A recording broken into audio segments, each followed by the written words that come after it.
That's what I'm talking about. Obviously, the big event of the weekend was CEO. Let's start with the pro circuits. The first event of the Panda Cup Series, a key stop, was CEO, meaning that for both Ultimate and Melee, 3 players would qualify for the Panda Cup finale. On the Ultimate side of things, it was Sonics coming up from the Dominican Republic to take top honors, winning that belt, holding off Riddles in the grand finals.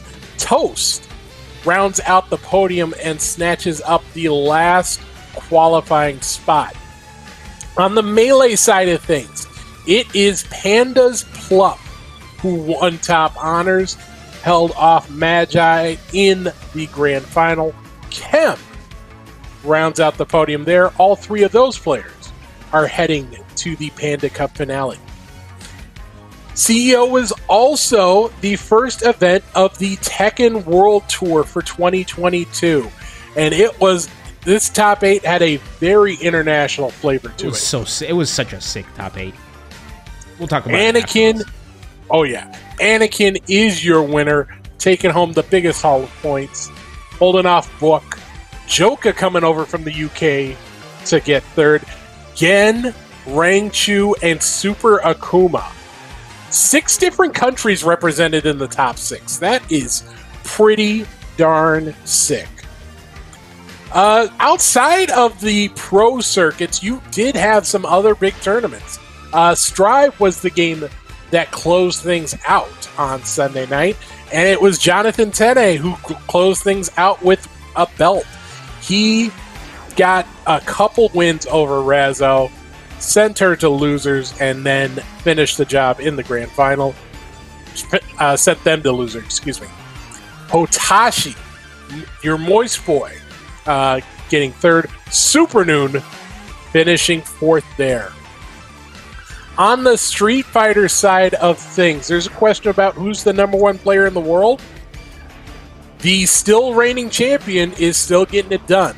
IDOM is your CEO winner, knocking off Mena RD in the grand final. Kudo, a Japanese player who is now currently based out in New York, finishing 3rd. Punk rounding out the top 4, a much stronger performance from him results-wise compared to Combo Breaker.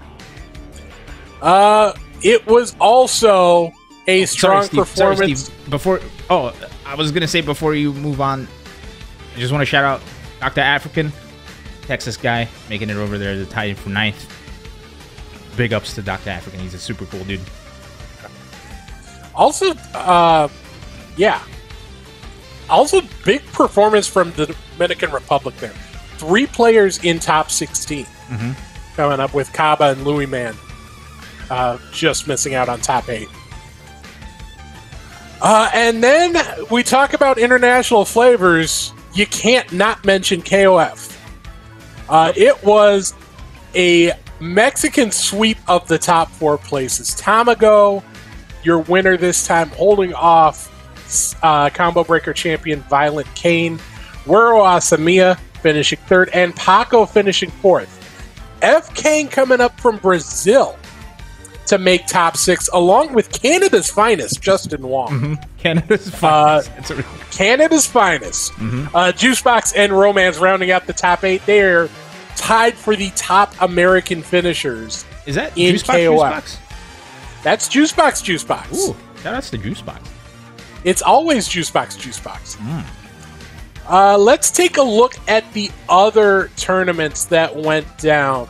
Of course, the most the one with the highest stakes, Def Jam Fight for New York, won by Joey Bag of Donuts, holding off the Gatekeeper. That I believe that's the 4th time that those twin brothers have made CEO Grand Finals in that game in a row. So, obviously, Wawa coming over from France to take the belt in DBFZ. Ren getting it done in Grand Blue. Justin had himself a nice weekend, winning both CBS 2 and Third Strike. Chris G taking the Marvel title. And, of course, Monarch getting the win in BBCF. Scrot Vermillion, your pick in Melty, once again taking the win there. Congratulations to all of those players. There's more stuff happening this weekend, especially if you're a Smash fan, because you've got 2 Smash World Tour events to look forward to.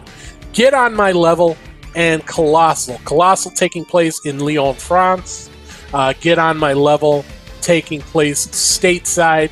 VG Bootcamp will have both of those events. And then also on Saturday, you've got the Dragon Ball FighterZ show to look forward to. So you'll get a chance to have a better look at post-patch DBFZ in action. And that is your recap.